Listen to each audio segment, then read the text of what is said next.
problème, elle va essayer d'apprendre à la contenir, à la gérer à travers un groupe de parole pour personnes victimes de violences sexuelles et va également se rendre compte que cette colère peut aussi être nécessaire.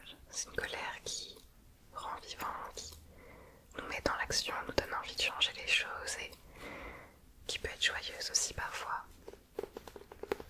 Et une fois de plus, j'ai trouvé ces mots très justes, voir d'où vient cette colère et ce qu'on peut en faire en fait pour vivre avec et la transformer en quelque chose de bon pour soi et d'utile.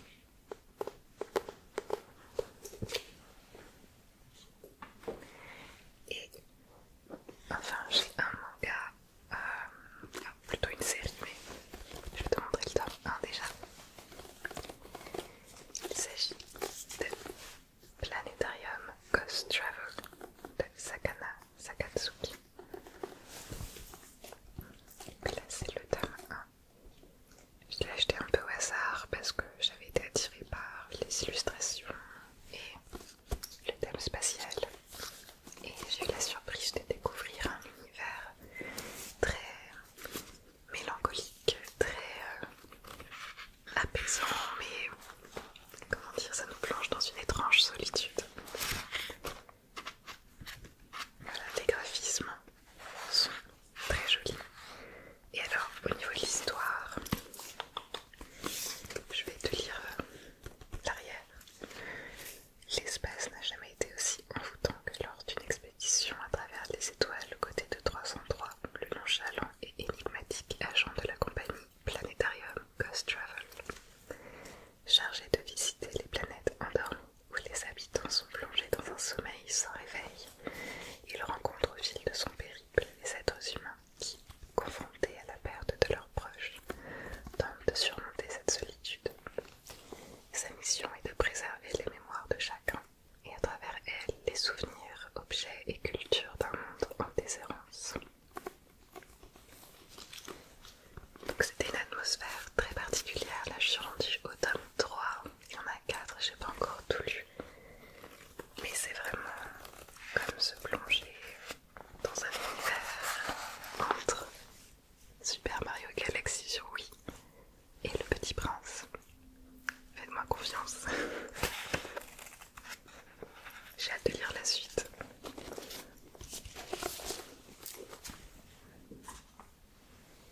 Parlons de romans maintenant. Alors, je vais commencer avec ce qui est déjà, je pense, un classique que pas mal d'entre vous connaîtront peut-être et que j'ai eu l'occasion de découvrir à la fin de cet été. Il s'agit de Petit Pays de Gaël Faye. J'avais beaucoup entendu de bien sur ce livre et effectivement il mérite toutes les éloges qui lui sont adressés.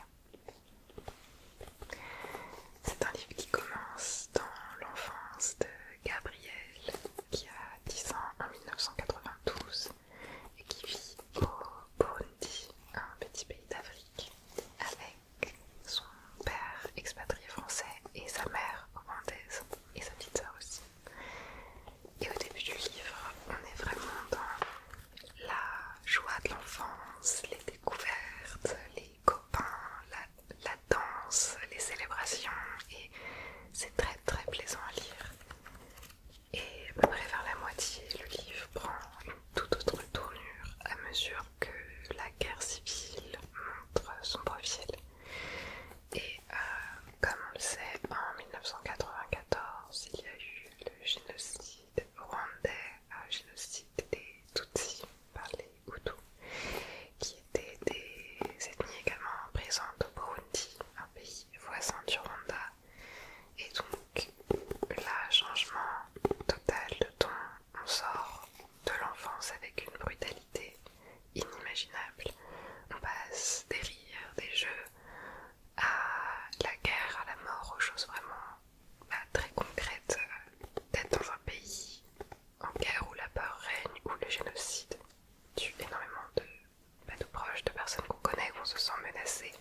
bien plus cruel encore.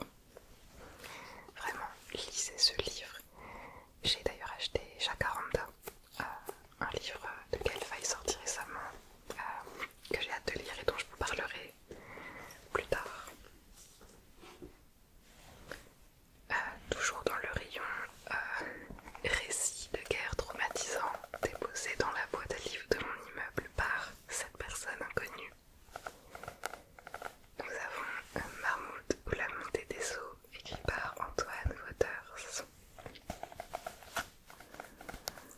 Un tout petit livre écrit en vers. Celui-ci nous emmène avec un vieil homme qui rame sur sa barque au-dessus d'un lac en Syrie, un lac artificiel construit par Bachar el-Assad en 1973 sur le village où il a grandi.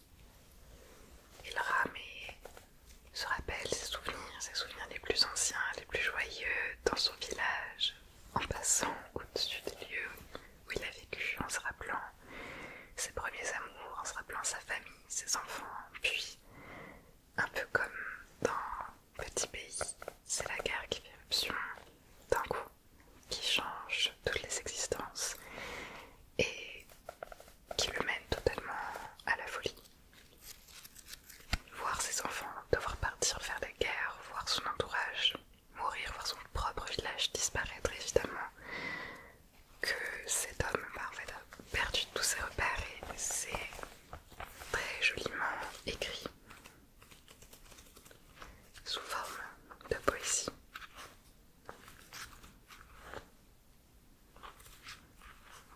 Bon, cette fois on est dans la peau d'un adulte et non pas d'un enfant, mais ça reste une lecture évidemment assez lourde.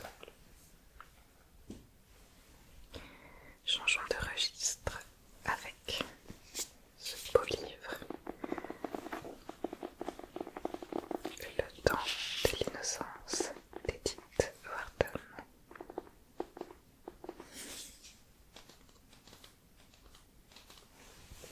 Je te laisse apprécier un petit peu ces décorations et ces dorures.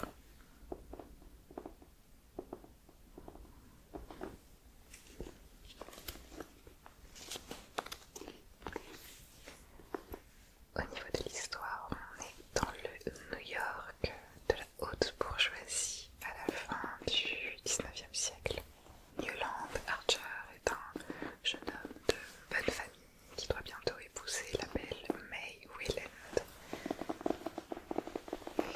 Mais lors d'une soirée à l'opéra, il fait la rencontre de la cousine de May, la comtesse Olenska, que tout le monde regarde avec scandale car elle revient d'Europe où elle a quitté son mari et demande le divorce, ce qui est absolument inimaginable pour les mœurs de l'époque dans cette société bourgeoise new-yorkaise.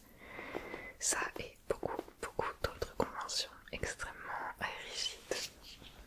C'est donc une histoire à la fois de triangle amoureux, mais moi ce qui m'a énormément plu dans ce livre, c'est la sensation d'étouffement en fait avec toutes ces conventions. On sent que l'autrice a vraiment tourné en dérision des normes ridicules comme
écrit et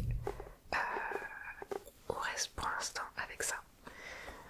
Cette histoire d'agression va avoir des retentissements dans toute la famille qu'on nous présente. Une famille vraiment portée par des femmes. Ce livre va d'ailleurs donner la parole à 9 femmes et un homme. Donc chacun son chapitre. En fait, il ne va pas tant être question de l'agression, on n'est pas sur un thriller, mais ça va être le point de départ pour creuser les relations entre les membres de cette famille, en particulier les femmes. Il est question d'énormément de sujets, de la dangerosité pour elles de vivre en ville, des traumas qu'elles ont accumulés, des traumas familiaux, leur manière de gérer cela, leur force également. C'est un livre qui prend beaucoup de réflexion et de nuances sur tous les sujets qu'il aborde, qui ne juge jamais.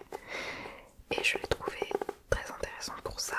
Alors j'avoue que j'étais un peu perdue parce que dès qu'il y a beaucoup de personnages, j'ai un peu de mal au début, mais ça valait le coup de s'accrocher. C'était un portrait hyper intéressant et un peu traumatisant quand même, je dois avouer. Énormément de trigger warning, voilà. Mais une chouette découverte. Et alors le dernier, je vais pas m'éterniser dessus. Je l'ai pris un peu au hasard. C'est Ma femme de David de Carla Gelfenbein. C'est un livre chilien que j'ai pris parce que le résumé me parlait bien. Il s'agit de deux amis idéalistes à Londres dans les années 80. L'un d'eux est chilien et il a directement été touché, enfin, en tout cas au niveau de sa famille, par la dictature. Les deux sont engagés politiquement, ils se veulent militants, ils veulent changer les choses. Mais l'arrivée d'une femme, Clara, aura raison de leur amitié, puisque pour l'avoir, ils devront se trahir. C'est un livre qui était bien écrit, c'est pour ça que je suis restée jusqu'au bout, mais j'avoue que je suis un peu restée sur ma faim parce que cette histoire de triangle amoureux prenait un peu trop de place. Il était vraiment question de l'attirance des deux personnages pour cette femme. D'ailleurs, la plupart des personnages m'ont semblé quand même assez égoïstes et parfois détestables, ce qui n'est pas forcément un problème en soi, mais moi je voulais en apprendre plus sur la situation politique du Chili, voir leur relation à l'engagement politique, mais tout ça a été abordé vraiment très en surface. Donc c'était une lecture intéressante, mais c'était pas ce que je voulais lire et du coup je suis un peu restée sur ma faim quand même. J'ai l'impression d'avoir réussi à être plus concise que d'habitude. Après je parie quand même sur un petit 56 minutes pour cette vidéo. Notamment car j'ai beaucoup de films dans ma liste cette fois-ci. Mais avant de passer au livre, je vais juste te présenter deux autres lectures. Des livres que je suis en train de lire parce qu'ils sont à thème avec la spooky season. Donc je n'ai pas encore d'avis dessus et je ne vais pas les détailler, mais il y a Frankenstein de Mary Shelley que j'ai acheté en version originale. Je voulais le lire en anglais, un beau classique comme ça. Je me suis dit que c'était intéressant de le lire tel qu'il a été écrit. Bon, j'imagine que beaucoup de gens connaissent l'histoire de Frankenstein.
je sens que la fièvre monte, j'espère que je vais pas trop raconter n'importe quoi.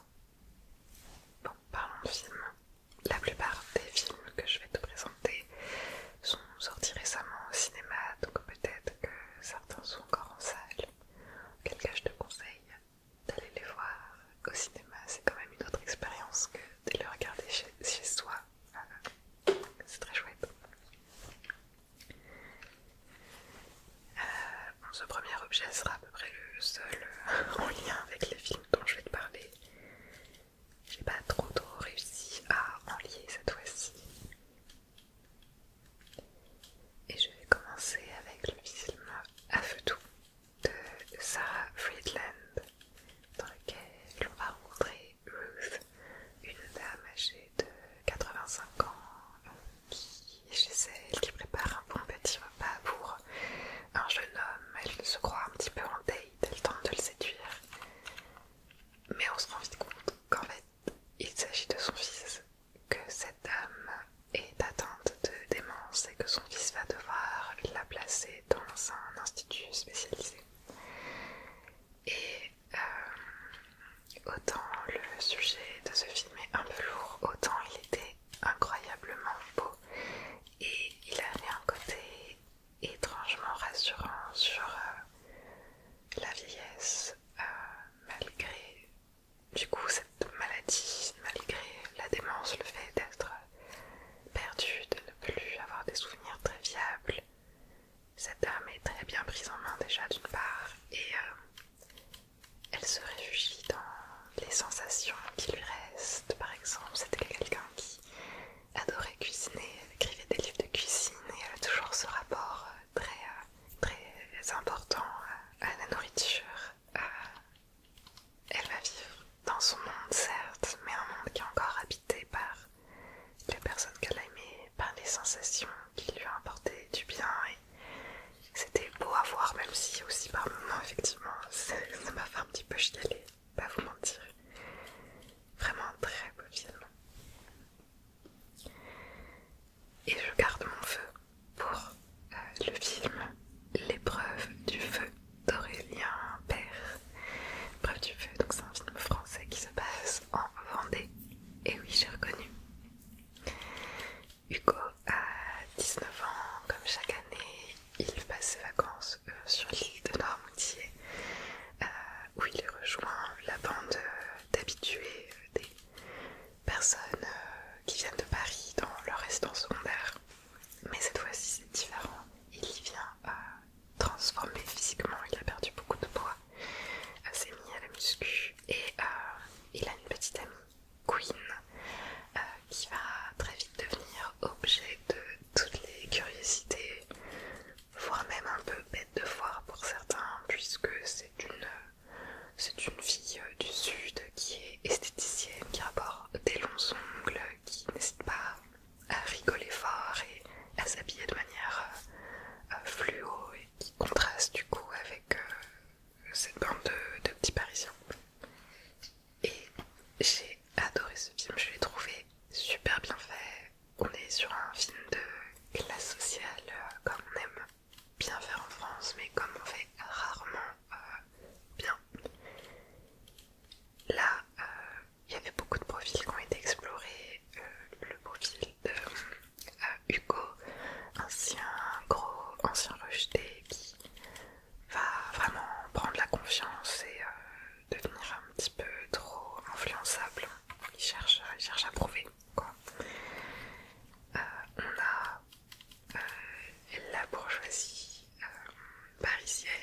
de sens de voir ça porté par des jeunes qui font du rap et qui parlent juste de trucs de jeunes qui font du rap, avec en plus ce combat culturel, combat qu'ils ont étendu à toute forme d'occupation, d'annihilation de culture, de colonisation. Les Irlandais, vous êtes trop forts, et vu que ça vous a valu une énorme sauce, notamment l'été dernier, je le dirai avec vous, Free Palestine. Ah, encore un objet plus ou moins lié, alors bon, juste il y a l'arc-en-ciel dessus quoi. J'ai été voir la petite dernière d'Afsia Hersi, tirée du roman de Fatima Das, que je n'ai pas lu mais que je voulais lire à l'époque, qui nous parle de Fatima, une adolescente de 17 ans, la petite dernière d'une famille avec deux sœurs. Elle vit en banlieue dans une atmosphère très sympa. Elle va intégrer une fac de philosophie à Paris, et du coup c'est en acquérant cette nouvelle liberté qu'elle va explorer une nouvelle facette d'elle-même, son homosexualité, son lesbianisme. Fatima a eu beaucoup de mal à l'assumer au début de par le milieu duquel elle venait, mais elle aime les femmes, et on va suivre ses premières expérimentations, donc l'acceptation, les premiers dates, les premiers baisers, les premières fois, les premières relations, les premières ruptures et trahisons. Et le film nous pose la question de son point de vue de comment en fait associer sa foi, Fatima est musulmane, à son orientation sexuelle, et j'ai trouvé que c'était fait avec un regard bienveillant pour tout le monde. Il y a quelques trucs qu'on pourrait reprocher à ce film. J'ai vu notamment que c'est vrai que ça reposait un petit peu sur quelques clichés, qu'il y avait des problèmes de différence d'âge aussi un peu entre les protagonistes, mais globalement j'ai quand même bien aimé ce film. J'ai trouvé que l'actrice de Fatima était trop forte, que ça représentait quand même une expérience en fait. C'est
et que sa vie disparaît, et ben il va devoir se replonger dans ce passé tumultueux qu'il avait un peu essayé d'oublier à base de un peu trop d'alcool et de drogue notamment.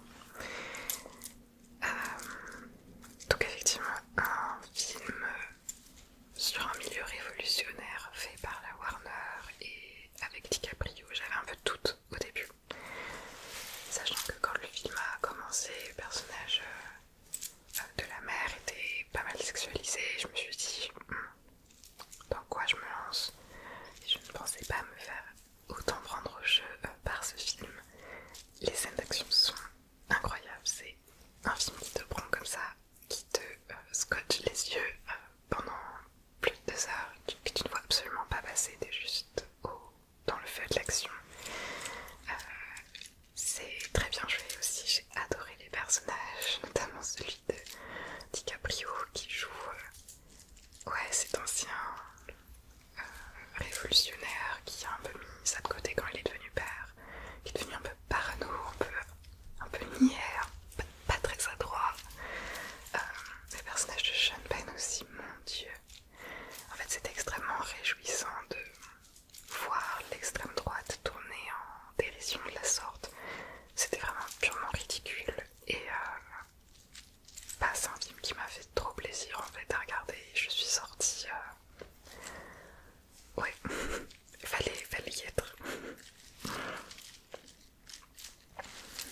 voir dans la société japonaise et c'est assez rare que des films japonais traitent de cet aspect-là.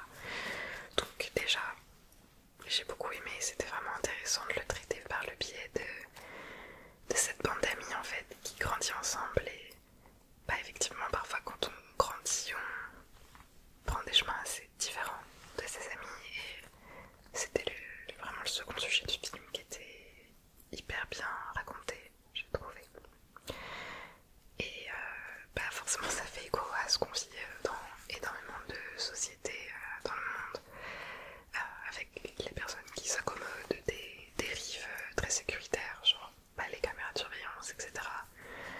Parce que bon, pourquoi pas, peut-être que c'est utile. Et les personnes qui vont vraiment pas voir les dangers de cette utilisation-là et vont activement lutter pour, au prix de bah, parfois beaucoup de sanctions. Ah, et ce film s'ouvre sur une scène dans une boîte de nuit avec le DJ Yosuke Yukimatsu que j'adore. Je fais que regarder des sets de ce DJ et j'étais trop agréablement surprise de le retrouver dans ce film, vraiment. C'était trop chouette. Et petite catégorie très rapide avec des films que j'ai revus pour mon plus grand plaisir. J'ai revu Black Dog, dont je t'avais parlé il y a assez peu. J'adore ce film, vraiment, il est incroyable, je lui ai mis 5 étoiles. En fait là c'est que des 5 étoiles. Little Miss Sunshine, que j'ai vu en cinéma plein air, ce film, mon dieu. Princesse Mononoke, que j'ai vu au ciné, duquel en général on ressort un peu humble, mais je sais pas, je pense que ça n'a pas eu le même effet sur tout le monde parce que je me suis fait insulter de connasse par une fille parce que j'avais pris le dernier Vlove. Écoutez, j'ai revu Fantastic Mr. Fox, enfin plus précisément j'ai forcé mes amis Colomba et Lucas à le regarder pour leur bien et c'était génial. Et Microcosmos, alors ça j'en avais très peu de souvenirs mais c'est un super documentaire mais artistique, il n'y a pas de paroles, c'est vraiment que des beaux plans, de la musique et des vibes sur des insectes et sur globalement la petite vie qui se passe sous nos pieds. Qui a regardé ce film du début à la fin. J'avais une catégorie série mais ça vaut pas trop le coup. J'ai regardé Alien Earth parce que j'aime bien les aliens. C'était plutôt cool mais j'ai été déçue d'autres trucs aussi. En vrai non, je vais pas en parler, ça sert pas à grand chose. On va directement passer à la catégorie autre parce que j'aime bien cette catégorie aussi, même si elle est tout le temps à la fin quand vous êtes tous endormis. On commence par un jeu vidéo, oui, ça faisait longtemps. J'ai enfin joué au jeu Céleste, un jeu de plateforme réputé assez difficile où on est dans la peau de Madeline, une jeune femme pas forcément très bien dans sa peau, pas très bien dans sa tête, qui se met au défi de gravir une montagne. C'est un jeu donc qui parle principalement de santé mentale et qui le fait très bien. L'univers est génial visuellement, c'est magnifique, les musiques sont incroyables, les personnages sont trop attachants. Effectivement c'était dur et j'ai mis autant de temps à me lancer parce que j'avais peur de ne pas y arriver, de me trouver nulle et au contraire j'ai réussi à bien avancer. J'ai fini le jeu en une semaine, je me suis prouvé des trucs un peu, ça m'a donné confiance en moi pour jouer à d'autres jeux, notamment j'aimerais beaucoup jouer à Hollow Knight qui me faisait peur aussi. Et bah du coup finalement l'effet bien fait pour la santé mentale s'est retrouvé dans le simple fait de réussir à jouer à ce jeu. J'ai trop envie d'y rejouer. Enfin, de toute façon il me reste encore plein de choses à creuser, je l'ai pas fini à 100% en une semaine bien sûr. Ensuite je n'ai absolument pas beaucoup fermé ma bouche là-dessus, donc peut-être que vous le savez mais j'ai été faire une exposition Titanic à Lyon à la Sucrière. Je m'attendais à voir la même expo que j'avais faite à Paris il y a 2 ans mais j'étais très contente d'y retourner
impromptu comme ça. Là c'était vraiment improbable parce que c'est pas une BD si connue que ça non plus, mais c'était vraiment devenu mon obsession. Et avec l'artbook, j'ai eu le flipbook qui était vendu avec. Alors je suis trop nulle pour dérouler les flipbooks, vraiment c'est terrible, mais ouais, je vais essayer.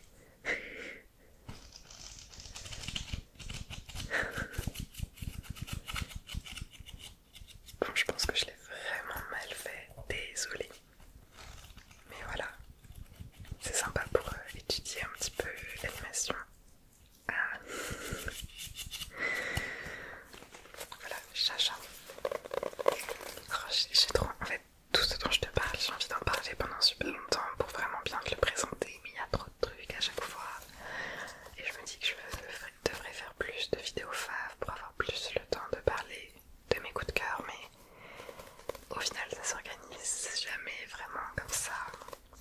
Enfin, j'espère que ce format vous plaît quand même, vous convient. Moi ça me fait vraiment plaisir de partager ça et surtout de voir vos retours en fait dessus. Je vois régulièrement vos messages comme quoi vous avez lu telle chose ou vu tel film suite à mes recos et que vous aviez beaucoup apprécié. Franchement, il n'y a rien qui fait plus plaisir que ça. Donc donnez-moi aussi